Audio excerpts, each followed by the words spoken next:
Welcome to a new episode of SATUVISION podcast. This episode will be behind the vision, so we will talk more about behind the scene. Therefore, we have special guest today with us, Rian, our head of performance. Maybe you can introduce yourself quick, tell our audience who you are and what you do. Hi everyone, nice to meet you, and really nice to be here, Dario. I'm a performance marketing head of departments here, and well, it's already I think almost half a year, right, being here Right. with you guys, and it's really quite awesome journey so far. Okay, May, you experience a lot of internal hot topics at the moment, such as the cultural gap in Okay. our company. Maybe we can start with that since it's still hot. Yeah, well, this is just to be honest and just to reveal the truth here because this is behind the visions, right?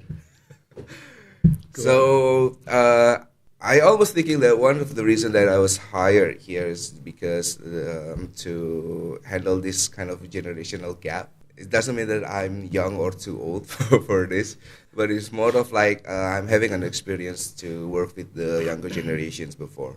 Most likely with the younger generations, people found it's a bit hard to deal with, or some people say that it's hard to connect. The first impressions that I got from Jean-Marc and also Dario when you talk about these younger people that in the workforce right now, it's kind of like you are trying to find a way to communicate and also to resonate with them so that the visions of these companies can be carried on with that younger generations, of course, because they're the one who's going to be if I can say, it's more of like the ones who dominate the workforce market later. Right, yeah. And also, they're our future. Yes, that's So it's important true. to keep them. I mean, we put a high value on them, Mhm. but I think it's important for us. First, let me clarify: we don't hire Rian only because the gap to fill the gap. We hire you because your skills and your Yes. excellent background. So just to clarify that point on the first matter, uh, Rian has a decade of experience in marketing and also hospitality. That is our main industry focus. So that's a perfect match for us. Obviously, your age also match because the head position as a leader can show the path for the younger people, and you can definitely give them a lot on the path. This is something that is quite happening lately, and well, it's having their own challenge because if you talk about skills and we talk about experience, it's more of like how that we can deliver better or the good results to the clients or to build the company. Correct. However, experience also comes with this kind of way of communicating. Doesn't matter of what age that we are talking to. So talking about the gap is more like the way of communicating it. Right. In my opinions, experience is not also means that okay, experience about how that you can check the dashboard and about the marketing itself, but more about the experience of human interaction, or we can say the human skills. I agree. I highly agree. I see that mainly on client communication. Hmm. That people who are already longer on the field or on the market, or they are more confident. Maybe it's also a language barrier that they're still not so confident in English. Maybe that's a point, but also a point that they don't yet feel so confident. Therefore, they're not so comfortable to communicate to the client, and this can lead to miscommunications. Let's say like that. How that you look at the people that's younger than you and also the people that is older than you, because you are also in between, right? When we Correct. talk about there's owners of the company or business owners, one of the clients or most of our clients is also older than you, and also communications with the team members that is well, of course, younger than you. What do you think about that? Well, it's challenging for me because you have to stay on one side professional, you have to be on the other side the friendly bro in a certain generation at least. So it's challenging to find the middle, or the last 2 years it was really challenging to find the middle way between This is the professional part, and this is the, okay, we're done with work, let's have a beer, or let's just go out and have some fun together. The other ways around, I try to respect everyone who's older than me, but I try to learn from both sides, because older and younger I'm in a good path because I'm in the middle, so I can learn from the elders and also from the younger ones. Because the younger ones, they have this fast changing world with social media and all, and they are always up to date. I am totally not. So I'm happy if they tell me. And on the other hand, the older generation, who is older than me, they have already experience in life. So if they say something, I will rethink definitely what they say and why, and consider the experience that they already go through and already had.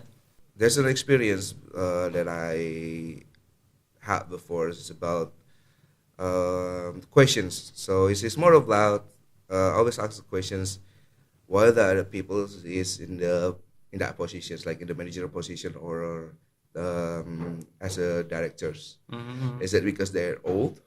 Yeah, right. Or they have like experience. I mean, like what kind of experience? Mm-hmm. When I was younger, I was thinking about that, but I'm more up to date into the current technology and stuff like that. I think that's a good point, because when I think back, you make me think back when I start my... You also have this thought that? I had this stuff often, like, why is this position there? So when you work, you also, it's not about the age also, but emotional maturity. I'm thinking about that.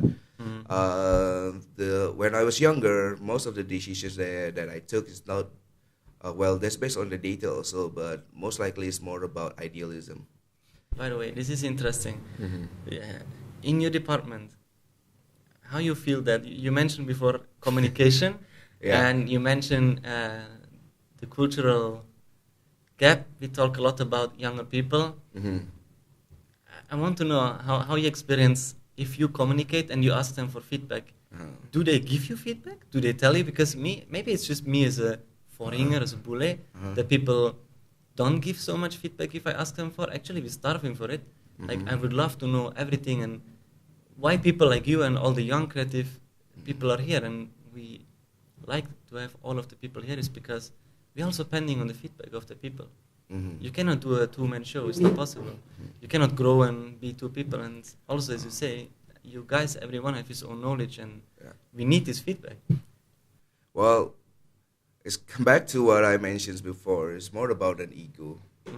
I'm thinking of the main problems between younger generations, so people call it Gen Z and stuff like that. Gen Z is strawberry generation kind of things, but I don't really like that kind of words because it's diminishing them. They have potentials, they have powers. Absolutely. They're also tough.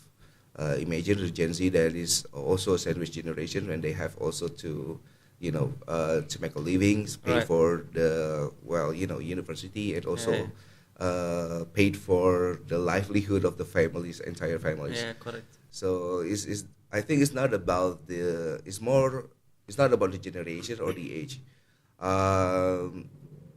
Before I was thinking about that, and then if you look at it, the older people right now, or they call it millennials or boomers, they try to judge these younger generations, and that judgment comes from an ego, from the bad experience of before. The same thought that we think they are in that position because they're old.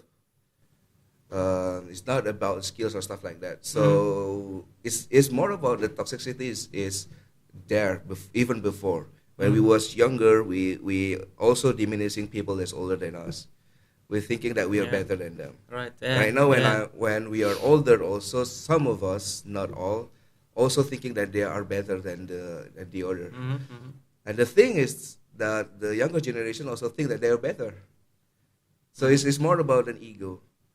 But if they think they're better than you, they should, or they're better than me, they should still. I mean, the logical answer would be, okay, I will tell them what's better, right? That's when the ego is coming.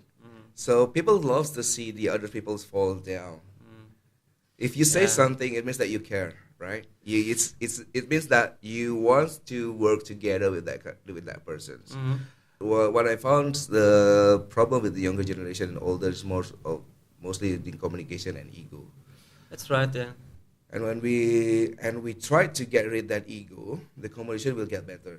So what I did with the team was that since the beginning, when I come to the place, is that I talk to the team is I'm open.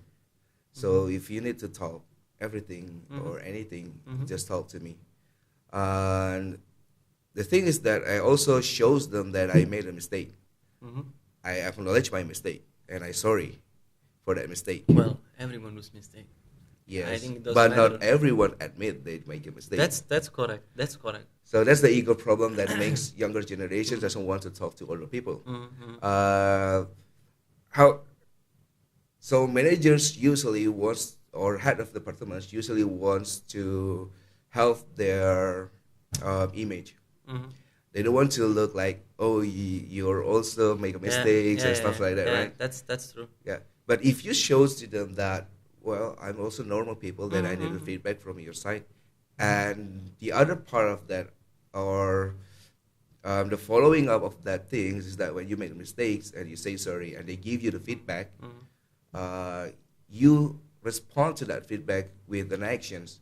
Absolutely. Like, I'm correcting myself right now. Thanks for the input, and I'm going to do this based on your input. Let's do it together with you. Correct. I'm bettering myself. Therefore, I open a gate. Like, I'm showing them first the path, because as being a leader, you're not telling them what to do. You're showing them what to do. Correct. And that's what I did. So, well, of course there's a challenge. Well, it is always challenging in life, right? But there's a challenge. There's a people that, like, they still have their own bias in their mind, thinking about well, to become a manager, you doesn't only have to have the skills. There's other factors. The other factors is leadership skills and communication skills. Correct. That is something that you need to do.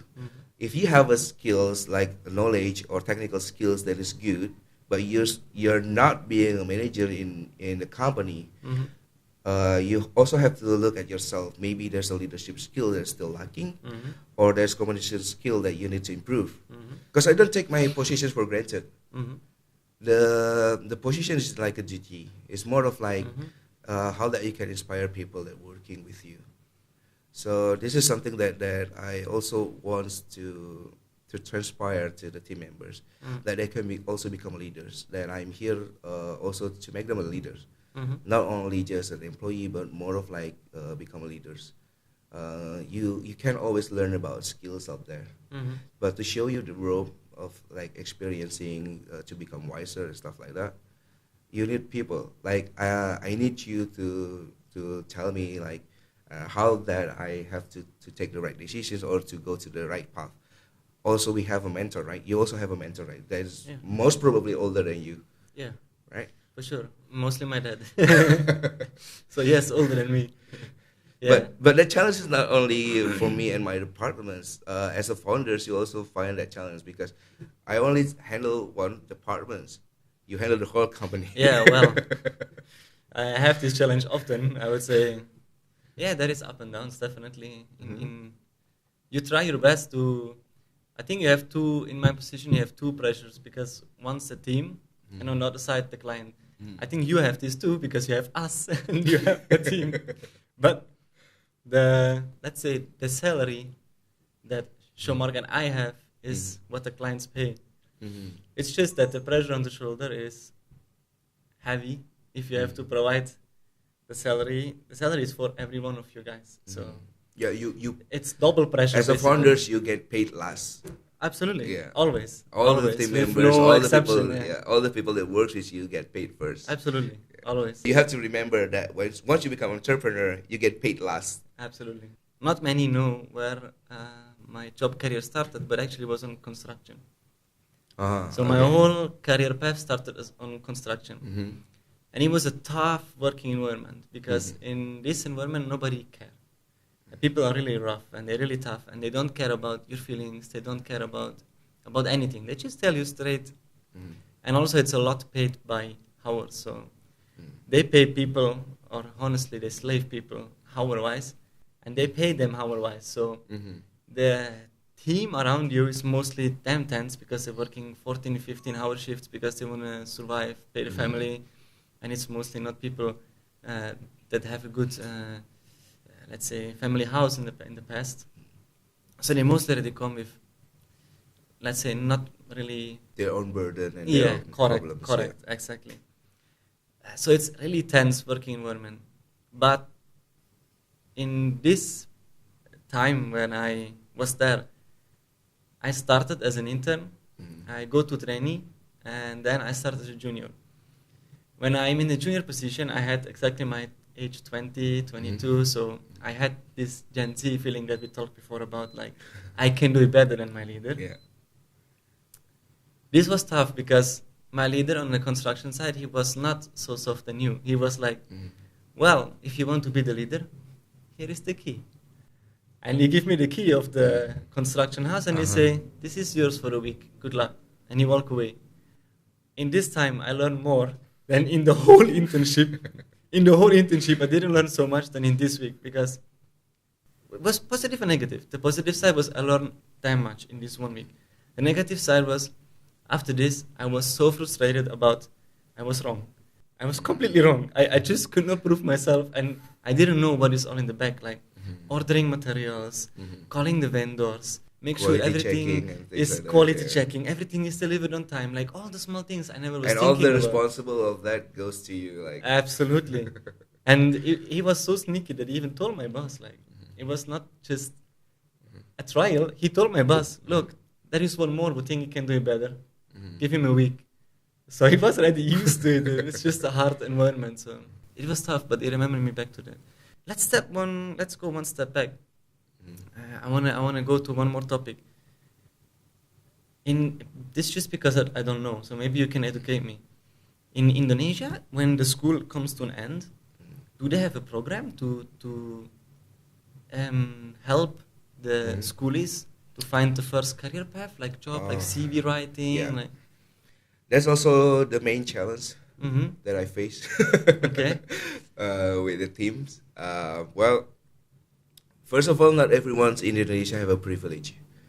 So to have someone to teach you or to show you the rope or how to do stuff like that is kind of like privilege. Right.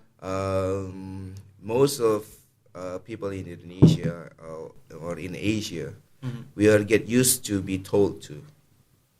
Okay. So this is one of the main problems or the main things that needs to be addressed, especially for the next generations. We are get used to being told to don't do that because it's something like this, like that, like that, like this. But most likely they say just don't do that and stop, full stop. No reason why. Okay. There's Nobody no why explained. behind things. Nobody explained about it. I notice this often. Yeah. And well, especially if you're an Asian, it's more of like my parents usually like this. When I wanted to do something and then say don't do that, and I keep wanting to do that, and say that do it lah, do it lah, but don't come back crying or don't come back begging and stuff like that. Too, yeah. So that's also the privilege. There's a parents that teach the experience to the kids, but there's also the parents that taking that liberty from their children.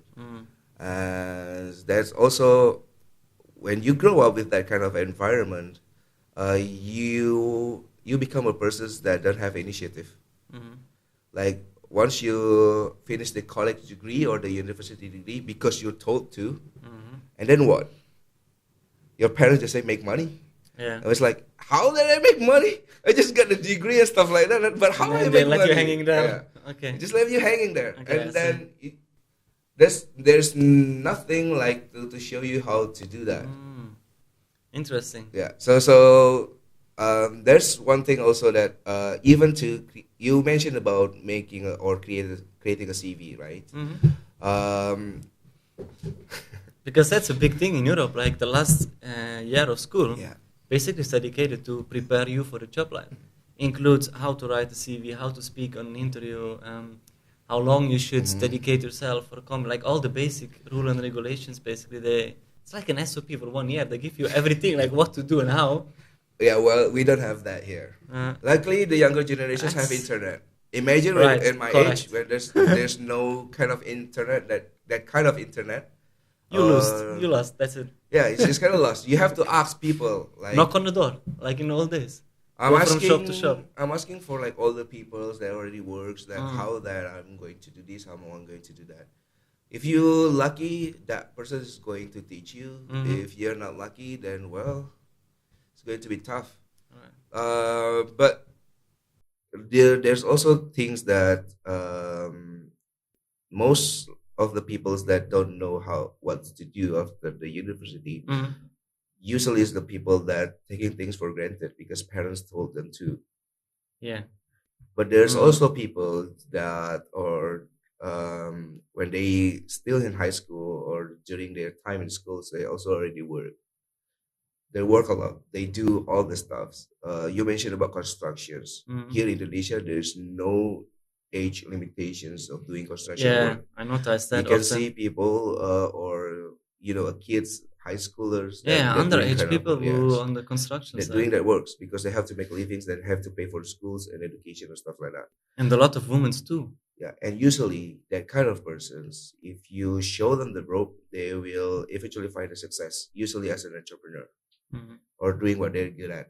Mhm. The peoples that don't have that kind of experience, they have the privilege of really good home, Mhm. being fat with the families, have love in the families. Yeah, It's actually the peoples that's getting killed when they find a job because they don't know absolutely. how to. Yeah, absolutely. And well, it's there's also quite a lot of peoples that they don't know even how to communicate or how to find a job that they comes to the advertiser or to when they look at the job opportunity or advertisings Mhm. or they kind of post they just like ask like still do you still have the position how much the salary and stuff like Yeah, that. yeah, absolutely. We notice this every day. I mean, we have application in the email box every day like that. Yeah, it's because Mhm. well nobody told them how Yeah, to properly communicate and doing that. So educations in Indonesia preparing the younger generations to become just an employee without the entrepreneurial mindset. Mhm. That's I think also creating the gap because when people comes to the workplace, usually as a founders, there's a tiny little bit inside of you that expecting them to understand your point of view, yeah, yeah, yeah, right? yeah. Of Yeah. course, automatically. That's right. I normally try to step back and try to see it objective, but it's not always easy. Like I Hmm. try my best, but Hmm. sometimes with all the things in your head and you kind of forget. And I until on a weekend or on a quiet time where Hmm. you think back and like, damn, what I expect from a Yeah. after school person would just start the career life. They never was in a company. Like you cannot expect anything basically Yeah. except to learn. Yeah. Well, that's the toughest challenge. They born because they don't decided to. The parents decided, Yeah, I guess. and then what they eat, what they wear, where they have to go to school Mm, to, even to be with whom they have to be a friend with or something like that. mm, There's also some cases when to whom they will marry to is yeah, yeah, also yeah, being yeah. Right. told to by the parents or people with authority. Yeah, I know that. And well, in a sense, it's well, it makes most of us doesn't have this uh, a way to decide it for ourselves. Mm, And it is also good to blame people, right? When you yeah, take a it's the wrong path, easiest. yeah. When you take a wrong path, you just told your parents, "Hey, because you told me to do Mm, this. You know I'm not good at this, but you told me to do this, and it's your fault." but But once you it's take the responsibility to yourself, like mm, this is my decisions, this is my career path, mm, and then you face the reality, and the reality hits you, like, and then you have no one to blame on. mm. Yeah, it's going to be tough. But this is a friend of mine. Now we're going a little bit away from the main topic from today, but it's a part of it. A friend of mine have exactly this. I don't want to say any name or anything, but Mm. he had this family, Mhm. let's say, attached to the family, and they Mhm. told him what to do. And they had a really, really old family business that works really well in the old days. But the longer they go, the less it works because the digital era took over and Mhm. other challenges hit them, like COVID and so on. So just a year before COVID, he decided to say, I don't want and need anything. I will do it myself. And basically go away from the rich parents or from the... Take his own path. Correct. The comfort zone was gone. He said, I move out of the house. I make my own family. Even you don't like my wife, even you don't like me, I will go. I will take my last money, I will rent a house, and I will start from scratch. He'd take I think a credit on the bank. And he made his own first business, correct. And now they have 4. Oh, so nice. It's small businesses, but it works. And now the family is again back to him and said like, you are my golden son, because you're the only one who made it without me. So it's strange for me to see, like, I know him since this point. But it's true though. But it's crazy, like, in the beginning they had fights. But it's true, because the parents invest in him. Absolutely, absolutely. Yeah, in him, because he has a wife. Both. No, that's correct. It's just fascinating me how I think you need a lot of power from an Indonesian kid to say, I go against you as a family, or against you. Like, I do my own way. Even you want me to do the way you want me to do. Yeah, but the reality, you cannot do it your own way, right? Because, well, you're born into this world, and then the parents try to give you the best that they can do. Blood, sweat, and tears. Yeah, of course. Whatever happened after that, even if you decided to which part that you were going to, well, the credits also goes to the parents, because they try to give you the best that they could afford. Correct. And yeah, this is the things that for me, also because I am a father now, I start to realize that, oh, well, there's a time when I have also resentment to my parents. Against, when younger, so you think that you can do better, even better than your parents. Well, most of us do like that, right? But then you become a parent itself, and then you start to recognize your mistakes, especially in the way of your thinking.